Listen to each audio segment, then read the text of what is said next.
Ie Iesu Domine, dona eis requiem. Hey everyone, it's week 14. I don't want to delay us any further, so we're going to dive right in here. We're looking at the art and architecture of the early Middle Ages. As you can see there, it says to just continue the readings that you were assigned for week 12. And I think that Professor McIntosh may have actually assigned the exact same readings last week in week 13. So if you've already read those chapters, you're good to go. If not, then go back to week 12, look at the chapters you were asked to read, and read those. So as I said, I want to dive into the early Middle Ages. We're specifically speaking of the 6th through the 10th century. That's when historians sort of divide off the early Middle Ages. So in the fractured West, during the early Middle Ages, the various kingdoms, cultures, cross-culturals, the brief Carolingian Empire, and the triumph of Christianity all led to a wide variety of artistic styles that are happening during this particular period of time. Now, in the West, still, most art is, and architecture for that matter, is focused on religious concerns. The visual art of the time was dominated by the illuminated manuscript. I've got that highlighted. These were richly decorated books with brilliant colors and gold leaf that were usually of sacred writings. They were done by scribes in monasteries and abbeys, and these could be both men and women. The architecture of the time, for a good 200 years, there really was no large scale construction that we saw in the West as it was sort of recovering from the fall of the Roman Empire. But then as stability and peace began to settle, you have Pope Hadrian I and Leo III, who launched ambitious church construction projects throughout Italy and Western Europe as well. And it's during this time, well, it's actually a bit later, as we get into the Carolingian Empire, that the basilica design is further innovated with the addition of the Carolingian westwork. This is a tall, multi-storied structure on the western end of a church that would often be flanked by towers. So when we look at the art of this period, as I was saying earlier, what we end up seeing is a mixture of cultural influences on the art. This is a chalice, the Alda chalice, from Ireland. It would have been produced somewhere circa 800. And when we look at this, it is, of course, Christian. It would have been used in religious services as the chalice for communion, right? But when we look at it, we see elements of prehistoric European cultural influence. We see, when we look at this, very Celtic. The Celts were a culture from Ireland. We see a lot of Celtic influence in the decoration, the ornamentation of it. We also see some Roman influence.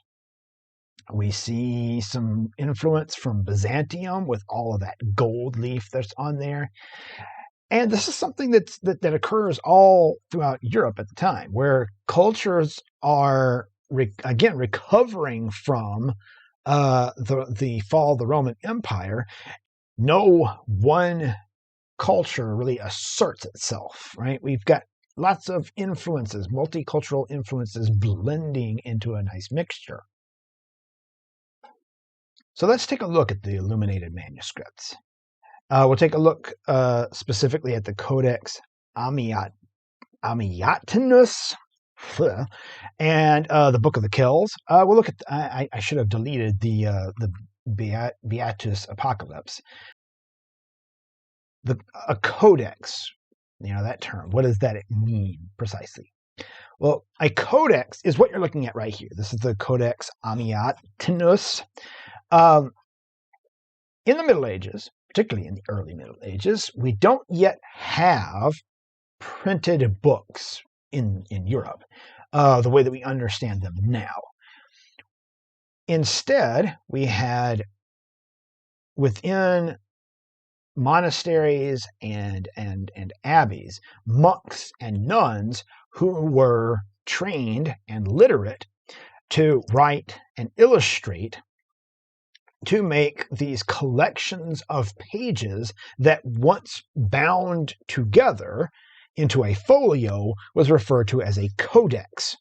Codex is Latin, a Latin term for the trunk of a tree, because look at it, you had that much paper put together into this big gigantic folio of pages.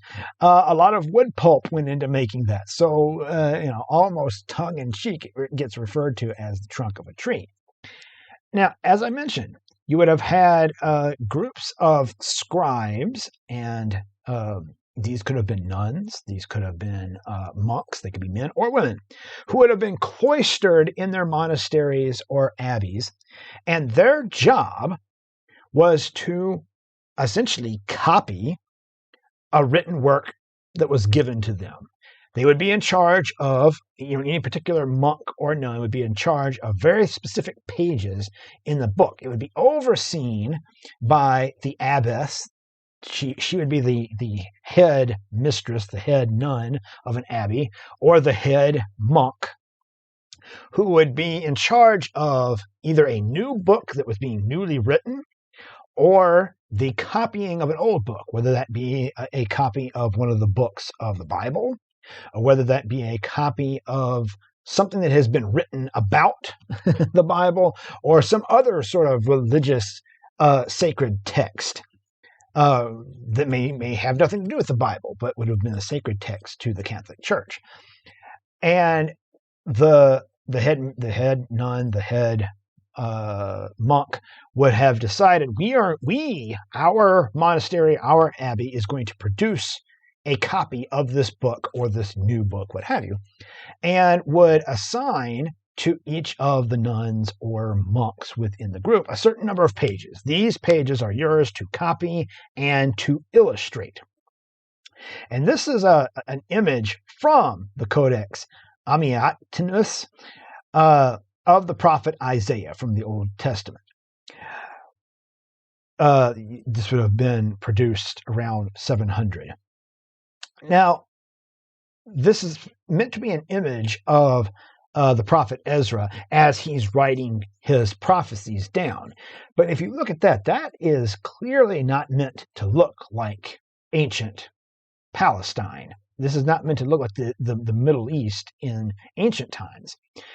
Instead, the scribe who has made this little illuminated page here, who's drawn this illustration, is giving us a glimpse of what it would have been like to be a cloistered monk working as a scribe. This is what it looked like for the scribes. You can see our cloistered monk here, who's meant, with that halo, is meant to be the prophet Ezra, writing in this book, while behind him there is a cabinet full of other pages that he has either already written or will eventually reach for and continue to write in. This was the life of a cloistered monk or nun, to sit in a small little room accompanied by the pages and ink that you were using for your craft, and copying and copying and copying, as well as illustrating, to act as an agent to the words that were being scribed. And these illuminated manuscripts could become incredibly complex. Here we have a couple of pages from one of the most ornate illustrated or illuminated manuscripts that we have from the early Middle Ages, the Book of the Kells. This would have been produced in Ireland, as you see here, somewhere around 800 BC. And these are 2 pages. The one here on the left is an illuminated, illustrated Cairo. And I mean, it's extremely so, right? Like the the X and the P, the chi and the rho have been done in an extremely ornate manner, just in and of themselves. And then look at all of this ornamentation that surrounds it, right? Over here we have an incipit of the Gospel of Matthew. An incipit was when you took the first letter of whatever you were writing, whether it be, in this case, the Gospel of Matthew that was being copied down, or if it was like a chapter of whatever book that you might be copying down.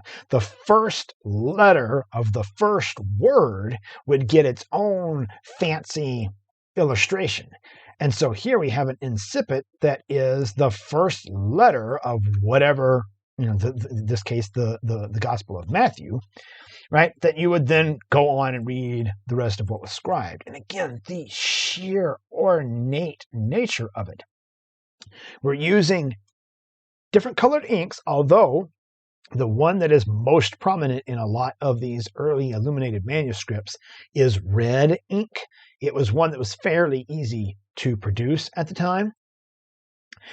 We see lots of gold, because there would have been gold leaf that would have also been used for illustrating these. And we see influences, like I was talking, multicultural influences. We see what would be influences that are taken very much from early Celtic culture and early Celtic art, pre-Roman Celtic art. But we also are seeing, I mean, look at this face here of Mary and this virgin and child, right? That is very Byzantine in nature. There's Byzantine influences here as well as some Greco-Roman influences, right? All that's happening here. But again, just the sheer ornate nature of these. There's no holding back. These are opulent. And since we're on the subject of religious art, I want to also talk about Gregorian chant. This was a new type of hymn or chant that was originally credited to Pope Gregory I in the 7th century, hence why it's referred to as Gregorian chant. But historians now believe that it may have been, and was most likely developed by Carolinian composers of the time, maybe even a little bit later in the 8th, 9th, or even 10th centuries. Gregorian chant were songs that were written generally to be sung by monks in what is referred to as tetrachord, meaning a 4-note harmony. Would have 4 parts that would be harmonized together, and the songs are still sung in Latin. And you've heard it. It's the kind of monotonous drone. And I call it monotonous, even though I really love Gregorian chant. There is sort of a very monotonous kind of tone to them, and there is that sort of intonation to Gregorian chant. And again, would have been sung by groups of monks. Often Gregorian chant fits in with the medieval fixation on one's sinfulness and need for forgiveness. We'll listen to one here written by a man by the name Stephen of Liege. Deum Verum from the 9th century.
You may have noticed there, as we got toward the end of that little clip that I played, where that tetrachord harmony really kind of kicked in.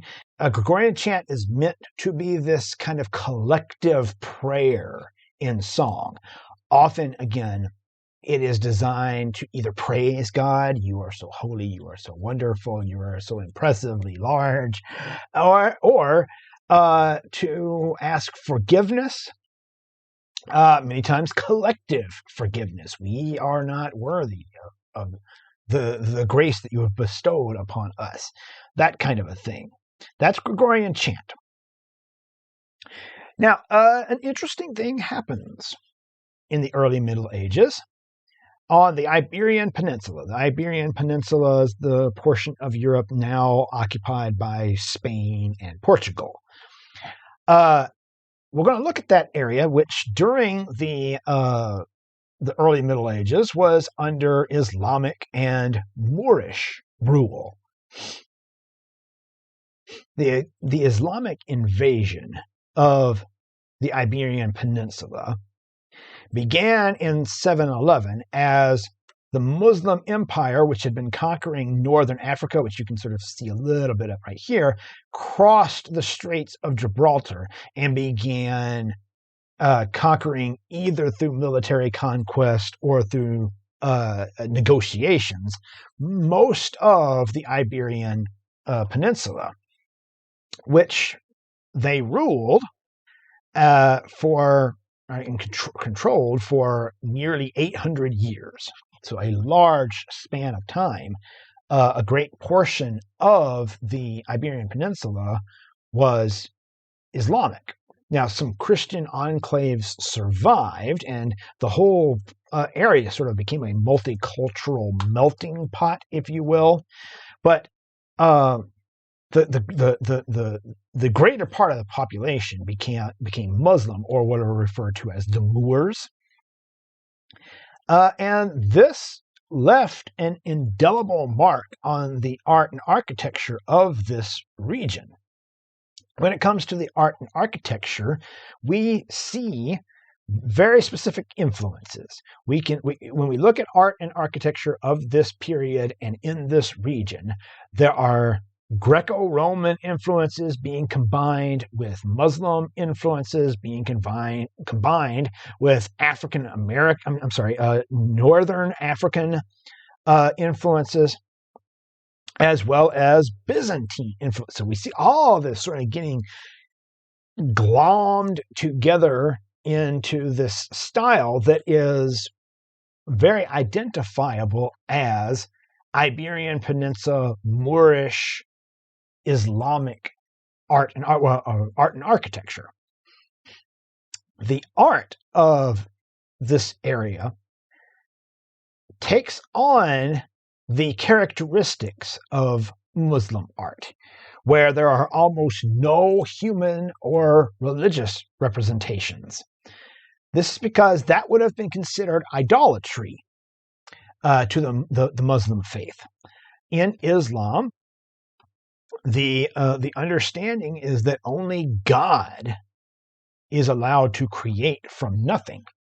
And so to draw or represent in art a human figure, or to illustrate, say, scenes from the Quran, things that happen in the Quran, would have been considered idolatrous, because it would have felt like placing yourself in the position of God as a creator. So instead, we have abstract elements in Islamic art. And on the Iberian Peninsula, there's no exception to that. Well, I don't know why that's popping up the way it is. For some reason, my animations are out of sync. So I'm just going to pop it all up like this. So instead, what you see are abstract elements like geometry, botany, nature. So there'll be a lot of floral elements, things that are vaguely leaf-like, or vines, or things of that nature. Things that can be abstracted, if you will, into almost purely formal elements. But when one takes a closer look, we realize, oh yeah, I see the basis of a flower. I see the basis of a tree here, what have you. And calligraphy. Oftentimes we find Arabic script, particularly Arabic script from that represents passages from the Quran, used as compositional elements, where the script is stretched, pulled, manipulated in such a way as to make it feel very decorative. And it's only upon closer examination that we realize that we're looking at calligraphic script in Arabic. And when it comes to architecture, we're going to talk about mosques, right? And we'll look at the architectural elements of a mosque in the Middle Ages. So yeah, as I was mentioning, the Islamic Empire has a huge expansion during the Middle Ages, beginning with the early conquests of Muhammad himself and continuing on after his death. Everything that we see here in orange was at some point under Islamic control. As you can see, the Byzantine Empire has sort of been squished down as a result. Right? This is sort of pushing it inward. It's becoming smaller. But again, after having conquered this northern area of Africa, the Straits of Gibraltar, well, that's not very wide, and so it was easy enough to then cross there and begin a conquest of Spain. Now, it never quite expanded into the rest of Europe. The Moorish control pretty much stayed on the Iberian Peninsula.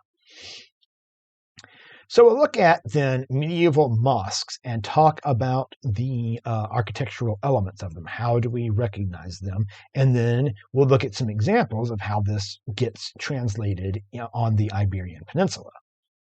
So those architectural elements. You have the Qibla wall, right? So now, over here on this floor plan of a mosque in Tunisia that would have been built in 670, so it's contemporary to what the time period that we're talking about. I have the numbers that you see over here are reflected over here. So when we talk about the Qibla wall, you have these ones here. We're talking about this wall right here, right? This is the wall of the mosque that faces Mecca specifically. It would have the mosque would have been situated in such a way that particular wall would face Mecca.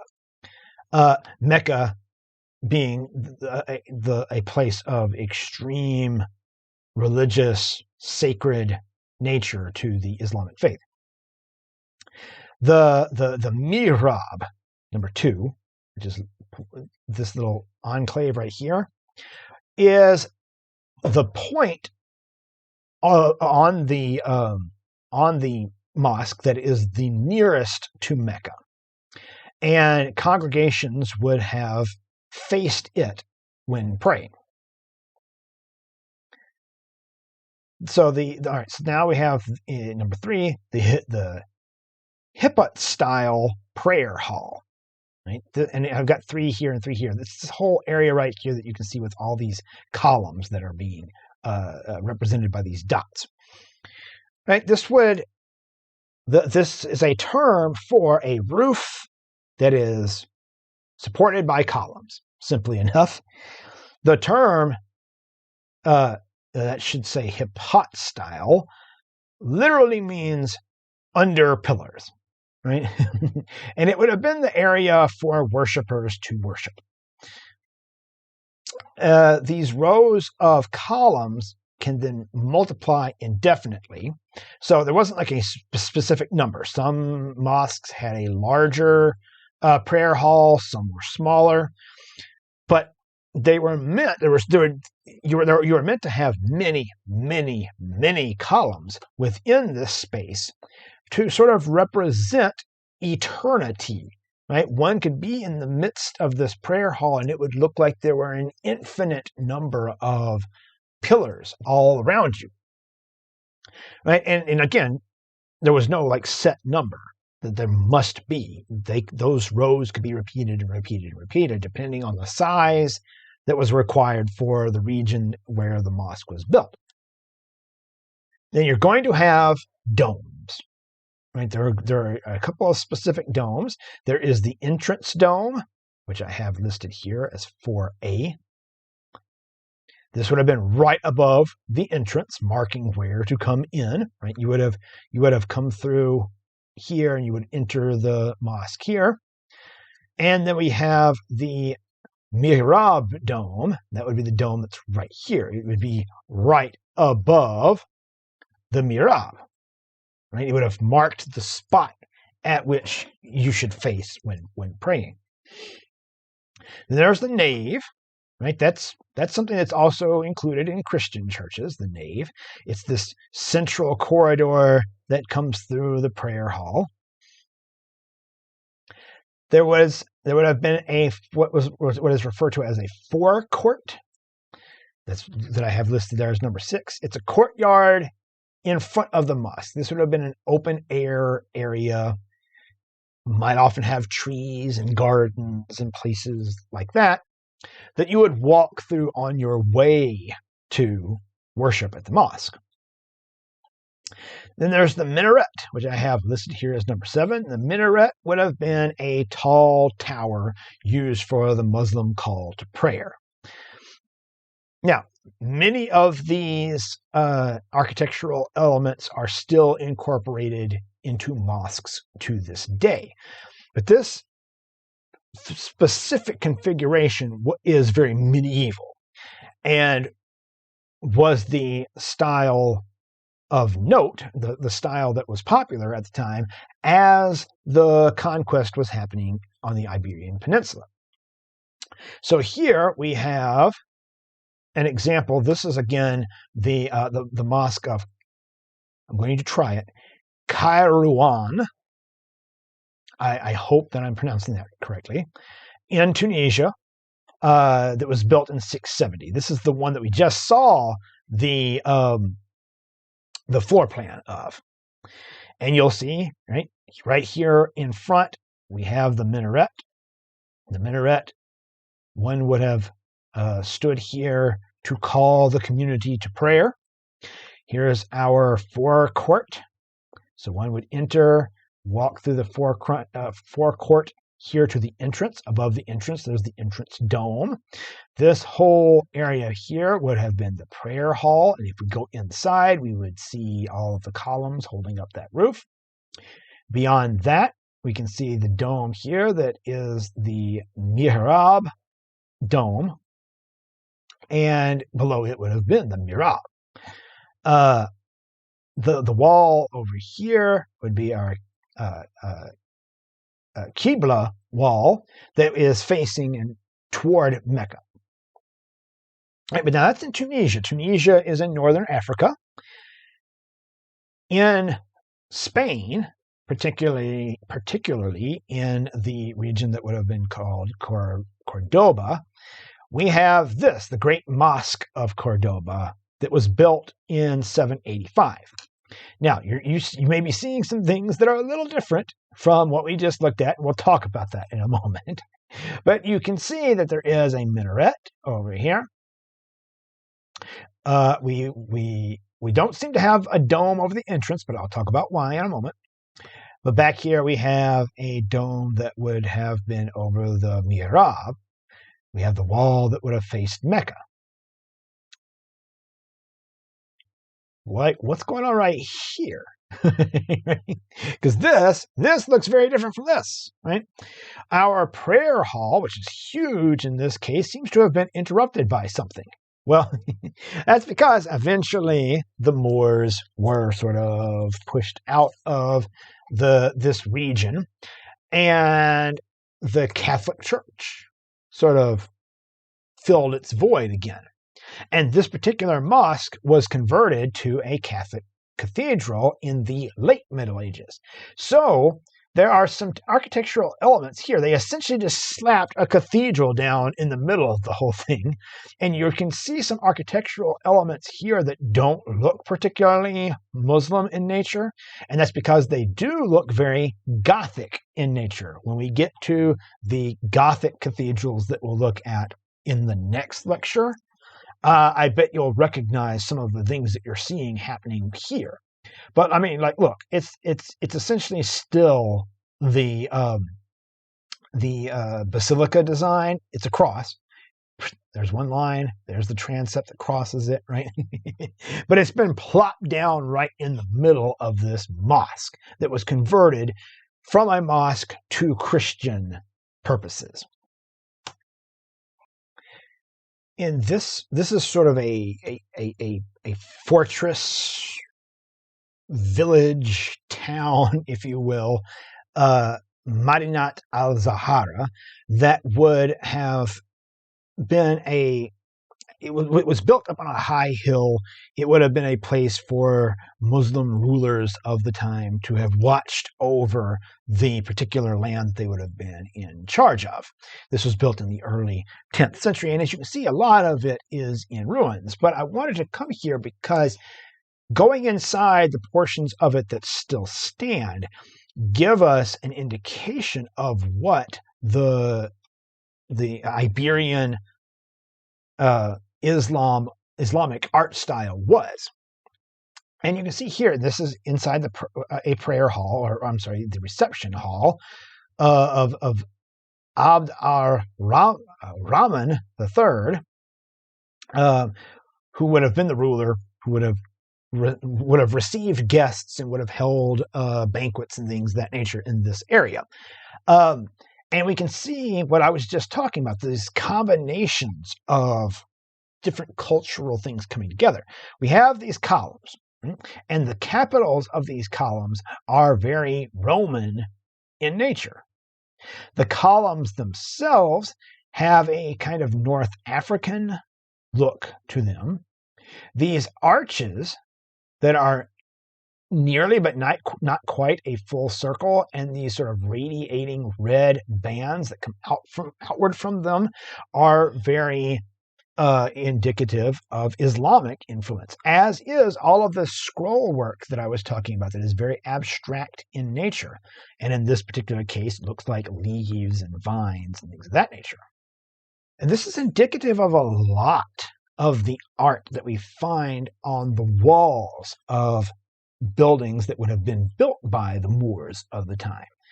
They're extremely ornate, extremely decorative, but they're abstract. We don't find representations of humans very often. We don't find, as we often do in Christian art, representations or illustrations of scenes that happen in the Quran.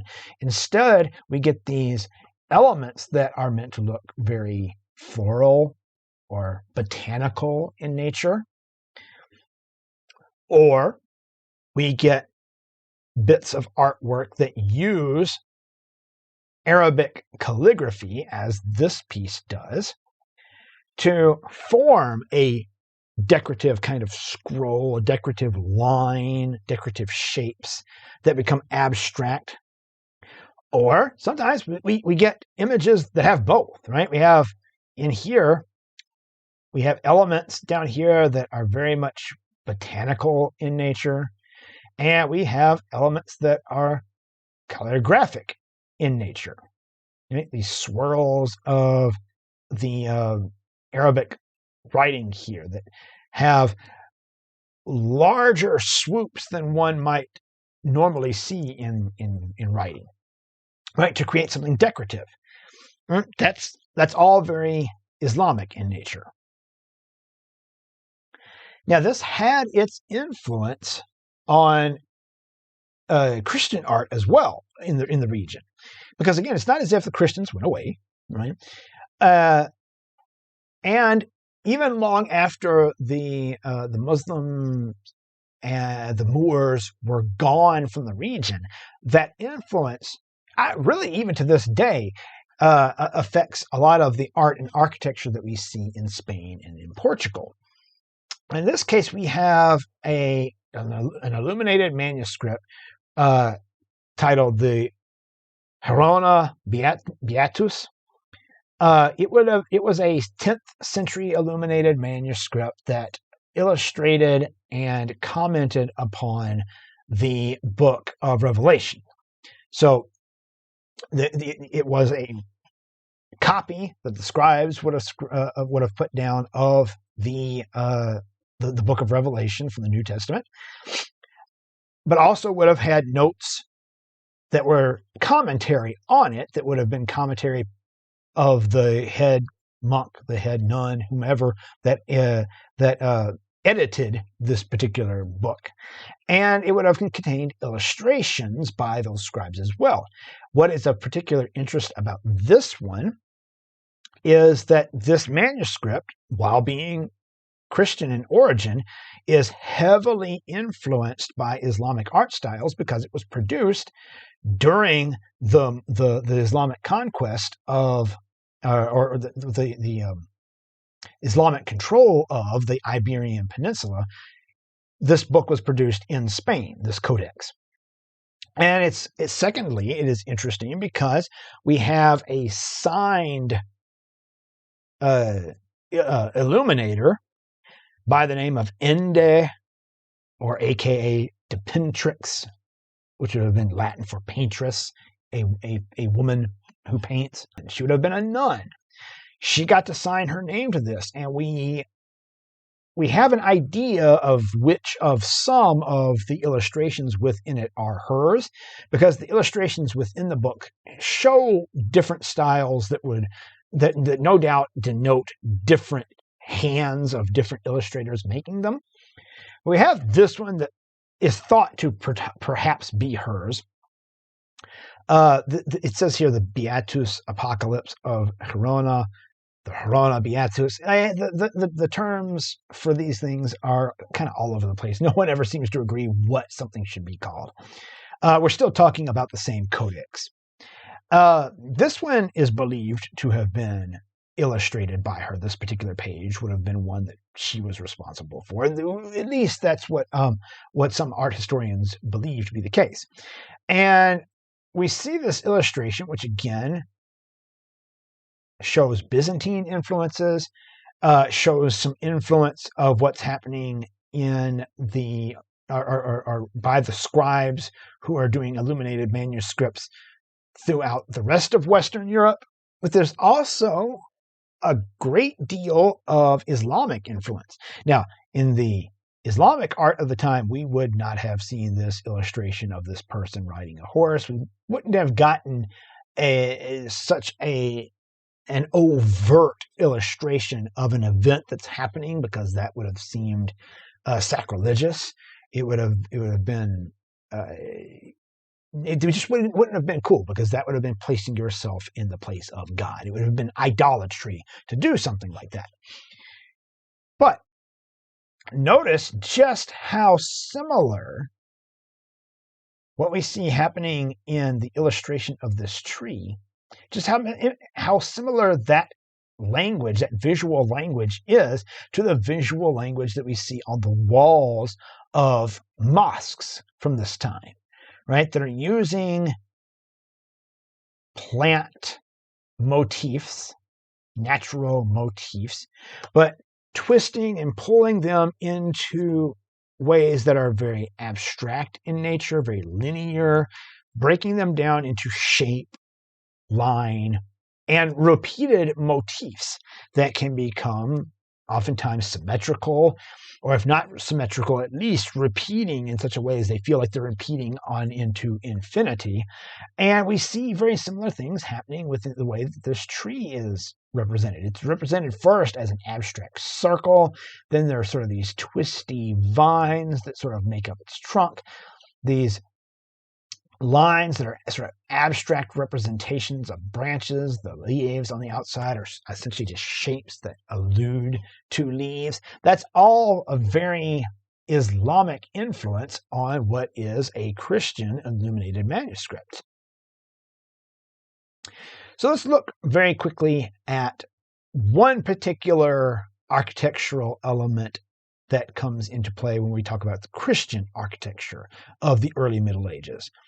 We'll look particularly at the monastic basilica of Corvey as an example of this new thing that is brought in by the Carolinians of the Westwork.